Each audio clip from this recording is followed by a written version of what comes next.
Hello everyone. বাংলাদেশের ক্রীড়া অঙ্গনে আবারও তৈরি হয়েছে নতুন বিতর্ক। এবার সরাসরি লাইভ এসে এক বিস্ফোরক মন্তব্য করলেন দেশের তারকা অলরাউন্ডার সাকিব আল হাসান। নিজের অফিসিয়াল ফেসবুক পেজ থেকে লাইভে এসে তিনি কথা বলেন হাসনাত আবদুল্লাহকে নিয়ে।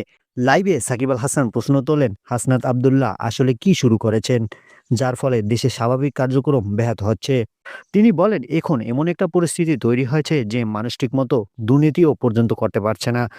সাকিবের এই বক্তব্য ইতিমধ্যে সামাজিক যোগাযোগ মাধ্যমে ব্যাপক আলোচনার জন্ম দিয়েছে।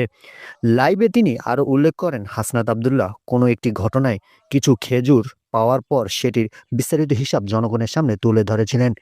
এমনকি কোথাও রাস্তা নির্মাণের কাজ চললে সেখানে গিয়েও তিনি মাপজোক করে কাজের সঠিকতা যাচাই করেছেন এবং জনগণের সামনে বিষয়গুলো তুলে ধরেছেন।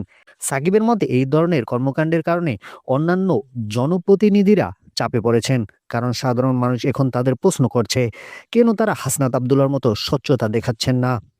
সবচেয়ে বিতর্কিত অংশে এসে সাকিব আল হাসান বলেন, বর্তমান পরিস্থিতিতে বিএনপি উচিত হাসনাত আবদুল্লাহকে বয়কট করা। তার দাবি, এমনটা করা হলে অন্যরা আবারও আগের মতো কার্যক্রম চালাতে পারবে। এই মন্তব্যের পর থেকে সামাজিক যোগাযোগ মাধ্যমে শুরু হয়েছে তীব্র প্রতিক্রিয়া। অনেকে এই বিষয়টিকে ব্যঙ্গ হিসেবে দেখছেন, আবার কেউ কেউ এটিকে গুরুতর রাজনৈতিক ইঙ্গিত বলেও মনে করছেন।